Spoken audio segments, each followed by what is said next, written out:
Bismillahirrahmanirrahim. Alhamdulillahirabbil alamin wa bihi nasta'in wa ala umuri dunya waddin. Wassalatu wassalamu ala asrofil anbiya'i wal mursalin wa ala alihi wa sahbihi ajmain, amma ba'du. Assalamualaikum warahmatullahi wabarakatuh. Gimana kabarnya anak-anak sekarang? Alhamdulillah ya, semoga kita selalu dalam lindungan Allah Subhanahu wa taala. Amin amin ya robbal alamin ya. Kita di sini akan seperti biasa ya melakukan pembelajaran ya. Nanti kalian simak video ini ya. Oke, untuk pembelajaran kali ini kita masuk ke bab 5 ya. Bab 5 ini membahas apa sih, Bu? Nah, kita akan membahas tentang jiwa lebih tenang dengan melakukan sujud ya. Seperti itu. Sebelum kita masuk ke pembelajaran, hendaknya kita mengetahui dulu tujuan pembelajaran kita kali ini ya. Yaitu yang pertama, siswa dapat menjelaskan pengertian sujud syukur dan sujud sahwi ya. Lalu yang kedua, tujuan pembelajaran kita kali ini ada siswa dapat menyebutkan tata cara sujud syukur dan sujud sahwi. Lalu yang ketiga ada siswa dapat menyebutkan hikmah melaksanakan sujud syukur dan sujud sahwi. Nah, ya, kita langsung masuk ke materi pembahasan. Nah, sebelum kita memasuki poin-poin yang akan dibahas ya, Ibu hendaknya akan nanya terlebih dahulu nih ke kalian, ya. Kalian ini tahu nggak sujud itu artinya apa? Nah, sujud itu merupakan salah satu bentuk kepasrahan kita kepada Allah Subhanahu wa taala ya. Pada saat kita sujud maka dahi, telapak tangan, kaki dan lutut semua nempel ke tanah atau ke sajadah gitu ya. Lalu inilah posisi paling ideal ya untuk bentuk kepasrahan kita kepada Allah atau bentuk ketundukan kita kepada Allah Subhanahu wa taala ya. Nah, ini juga sujud juga merupakan salah satu rukun dalam sholat ya, baik sholat fardu maupun sholat sunnah seperti itu. Meskipun demikian ya, kalian dapat melakukan sujud di luar sholat seperti sujud syukur, sujud sahwi, dan sujud tilawah. Nah, untuk pembelajaran kita kali ini kita akan membahas sujud syukur dan sujud sahwinya saja. Untuk sujud tilawah kita bisa di lain hari ya, atau kita bisa nanti minggu depan. Nah, oke. Kita langsung masuk ke pembahasan yakni sujud syukur. Nah, kalian tahu nggak sujud syukur itu apa? Ada yang tahu? Oke, sujud syukur itu merupakan umumnya nih ya, dilakukan oleh seseorang yang baru saja mendapatkan kesenangan, rezeki, terbebas dari suatu masalah berat dan sejenisnya ya. Nah, intinya sujud syukur itu dilakukan untuk mengungkapkan rasa syukur dan terima kasih kepada Allah Subhanahu wa taala ya, atas sesuatu yang telah diberikan kepada kita. Nah, seperti itu. Kalau kita ya, intinya kita itu sebagai seorang muslim itu hendaknya sekali seumur hidup lah harus melakukan sujud syukur ya. Karena apa? Karena itu bentuk dari suatu rasa syukur kita atau berterima kasih kita kepada Allah Subhanahu wa taala ya, seperti itu. Nah, di sini ada hukum melaksanakan sujud syukur ini adalah sunnah ya. Jadi ketika sunnah ini, ketika kalian melakukan sujud syukur, kalian bisa dikerjakan, kalian bisa mendapatkan pahala, dan ketika tidak dikerjakan itu tidak apa-apa, seperti itu. Lalu ada nih di sini dalil nakli tentang sujud syukur. Ada dari Quran surat Ibrahim ayat 7 yang berbunyi, A'udzubillahi minasyaitonirrajim. Bismillahirrahmanirrahim. Wa idza adzana rabbukum la in syakartum la azidannakum wa la in kafartum inna adzabi lasyadid. Yang artinya, dan ingatlah ketika Tuhanmu memaklumkan, sesungguhnya jika kamu bersyukur niscaya aku akan menambah nikmat kepadamu, Tetapi jika kamu mengingkari nikmatku, maka pasti azabku sangat berat. Nah, di dalam Quran surat Ibrahim ayat 7 ini juga sudah menerangkan ya bahwasanya kita itu harus bersyukur kepada Allah ya. Atas apa? Atas nikmat yang telah diberikan oleh Allah Subhanahu wa taala. Nah, naudzubillah min dzalik ya, ketika kita sudah mendapatkan kesenangan atau kabar gembira lalu kita tidak bersyukur, niscaya Allah akan mengazab kita ya. Jangan sampai seperti itu. Oke, lanjut ke hadis tentang sujud syukur.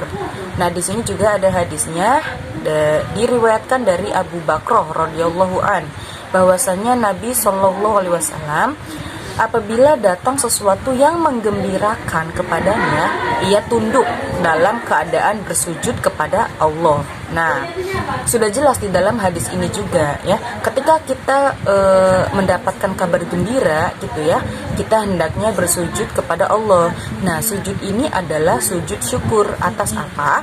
Atas informasi atau kabar gembira tersebut ya. Jadi kita itu bentuk berterima kasih kepada Allah kalau kita itu sudah mendapatkan kabar gembira yang seperti itu ya. Lalu lanjut, di sini ada sebab-sebab sujud syukur. Nah, yang pertama itu ada karena mendapatkan kenikmatan dari Allah Subhanahu wa taala. Nah, tentunya ketika kita telah mendapatkan kenikmatan dari Allah, kita hendaknya melakukan sujud syukur ya. Itu sebuah bentuk berterima kasih ataupun bentuk rasa syukur kita kepada Allah. Lalu yang kedua ada mendapat berita yang menggembirakan. Nah, ini juga ketika kita dapat informasi atau kabar gembira untuk kita sendiri, baik orang lain ataupun keluarga kita gitu ya, kita hendaknya melakukan sujud syukur. Lalu yang ketiga ada karena terhindar dari bahaya. Nah, ini juga ketika kita terhindar dari bahaya gitu ya, bisa dari kecelakaan atau terhindar dari hewan buas gitu, kita bisa melakukan sujud syukur. Kita berterima kasih kepada Allah bahwasanya kita itu sudah diselamatkan gitu ya. Nah, di sini ada tata cara sujud syukur. Nah, ada yang tahu nggak tata cara sujud syukur itu apa aja? Nah, yang pertama ada ya berniat ya. Nah, berniat di sini itu kita berniat untuk melakukan sujud syukur itu karena Allah ya, bukan karena untuk orang lain. Nah, ada yang tahu nggak niatnya kayak gimana? Ya, niatnya itu kita bareng-bareng ya. Bismillahirrahmanirrahim. Nawaitu sujuda syukri sunnata lillahi ta'ala. Allahu akbar kayak gitu ya. Nah, terus sini juga setelah kita niat ya kita hendaknya takbiratul ihram. Nah, seperti itu. Jadi kita sudah niat nih, nawaitu sujuda syukri sunnata lillahi ta'ala Allahu akbar. Lalu kita langsung sujud. Nah, kita sujud di sini hendaknya kita membaca hamdalah ya, alhamdulillah seperti itu, atau bisa juga dengan kalimat tasbih, tahmid, tahlil seperti itu. Seperti subhanallah walhamdulillah wala ilaha illallah Allahu akbar. Nah, ya. Ketika kita sujud kita hendaknya membaca seperti itu boleh. Lalu setelah sujud kita langsung duduk, langsung bangkit dari sujud gitu ya. Nah, ketika sujud itu sudah bangun kitanya, itu otomatis kita sudah selesai melakukan sujud syukur. Gimana sujud syukur ini gampang kan ya? Oke, kita langsung nih. Jadi dari mengutip Al-Musu'ah Al-Fiqhiyah Al-Kuwaitiyah disebutkan secara umum tata cara sujud syukur itu tidak berlaku syarat dan ketentuan dalam sholat. Jadi maksudnya biasanya nih kalau sujud syukur itu ya kita langsung sujud aja gitu. Ketika kita mendapatkan kabar gembira ataupun informasi yang baik untuk kita ya kita langsung sujud syukur ya. Nggak ada, ya maksudnya nggak ada ucapan lafaz-lafaz kayak gimana gitu ya. Ya ketika kita ingin melakukan sujud ya sujud aja. Yang penting kita pas sujud itu membaca kalimat-kalimat Allah seperti tasbih, tahmid dan tahlil ya, seperti itu. Lalu di sini ada hikmah sujud syukur. Nah, hikmah sujud syukur ini yang pertama ada Allah Subhanahu wa taala akan selalu terasa di dekat kita. Nah, karena apa? Karena kita berusaha mengingat Allah Subhanahu wa taala ya, seperti itu. Lalu yang kedua ada memperoleh banyak kepuasan batin. Nah, di sini kita dapat memperoleh kepuasan batin ya. Karena apa? Karena kita selalu berusaha berterima kasih atas nikmat yang telah kita peroleh atau nikmat yang telah kita dapatkan. Lalu yang ketiga ada Allah Subhanahu wa taala akan selalu menambah nikmat kepada orang yang selalu bersyukur.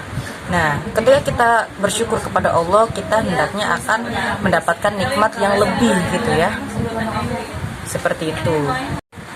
Oke, kita masuk ke poin yang kedua, yakni tentang sujud sahwi ya. Nah, pengertian dari sujud sahwi ini apa? Ada yang tahu? Oke ya, sujud sahwi itu adalah sujud yang dilakukan di akhir sholat atau setelahnya ya. Karena biasanya nih, karena ada kekurangan baik dengan meninggalkan apa yang diperintahkan atau mengerjakan apa yang dilarang tanpa sengaja. Nah, maksudnya apa? Ketika kita melakukan sujud sahwi, kita biasanya itu karena kelupaan rokaat ya, karena kelupaan rokaat atau rukun-rukun lainnya. Nah, bisa juga karena kita itu kelebihan rokaat juga ya. Itu hendaknya kita melakukan sujud sahwi. Nah, sujud sahwi ini dilakukan di akhir sholat, bisa sebelum salam ataupun bisa setelah salam. Nah, biasanya ada sebabnya nih. Nah, di sini hukum melakukan sujud sahwi adalah sunnah muakkad. Kalau sunnah muakkad ini dianjurkan gitu ya. Ketika kalian lupa dalam rokaat sholat, maksudnya udah berapa rokaat gitu ya, hendaknya kalian melakukan sujud sahwi ya, maksud ibu.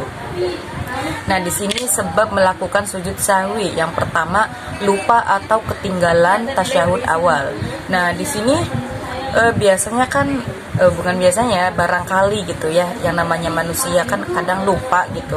Nah, tasyahud awalnya ini tidak dilakukan gitu. Jadi ketika kita masuk ke rokaat 2, harusnya kan tasyahud awal nih duduk, tapi kita langsung berdiri masuk ke rokaat 3. Nah, itu ketika setelah sholat ya, ketika setelah sholat selesai tapi kita sebelum salam, hendaknya kita melakukan sujud sahwi terlebih dahulu. Nah, seperti itu. Pokoknya ketika lupa atau ketinggalan tasyahud awal itu, kita hendaknya melakukan sujud sahwi sebelum salam. Lalu yang kedua ada ragu-ragu tentang jumlah rokaat sholat yang dikerjakan. Nah, ragu-ragu di sini ada dua hal ya, yang mana biasanya terjadi itu bisa karena kelebihan atau karena kekurangan rokaat, ya seperti itu. Lalu yang terakhir ada kelebihan rokaat, bisa ruku atau sujud karena lupa. Nih, di sini barang siapa kelupaan dalam sholatnya, kemudian dia menambah ruku atau sujud, maka dia harus sujud 2 kali sesudah menyelesaikan sholatnya dan salamnya. Nah, poin yang ketiga ini, ketika kita kelebihan gerakan sholat ya, seperti kelebihan rokaat ataupun kelebihan ruku atau kelebihan sujud gitu ya, hendaknya kita melakukan sujud sahwi setelah salam, seperti itu. Lalu di sini ada tata cara sujud sahwi. Nah, yang pertama ini adalah setelah tasyahud akhir nih, biasanya nih kita membaca bacaan sujud sahwi langsung ya. Setelah tasyahud akhir, setelah kita mau selesai sholat sebelum salam, kita langsung melakukan sujud. Nah, bacaannya, ada yang tahu bacaannya gimana? Iya. Bacaannya subhanaman la yanamu wala yashu. Nah, seperti itu. Langsung baca saja ketika kita sujud, langsung baca seperti itu. Lalu kemudian kita duduk, Allahu Akbar, duduk ya. Terus membaca doa yang sama dengan sholat fardu. Nah, biasanya doanya apa? Doanya ini ya, Rabbi firli warhamni wajburni warfa'ni warzukni wahdini wa'afini wa'fu'anni. Nah, terus ketika sudah membaca itu, lalu kita sujud kembali.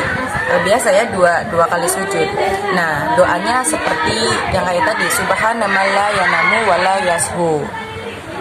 Nah, setelah sujud yang kedua kalinya itu, kita langsung bangun dari sujud, bangkit ya, kita duduk, lalu kita langsung salam. Seperti itu.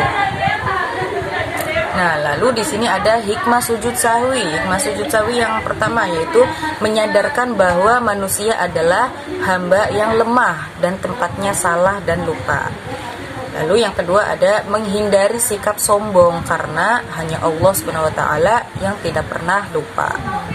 Lalu yang ketiga ada mengajarkan agar memiliki sikap saling memaafkan dan berani mengakui kesalahan. Nah, kiranya seperti itu saja yang bisa Ibu sampaikan ya. Kurang lebihnya mohon maaf. Wassalamualaikum warahmatullahi wabarakatuh.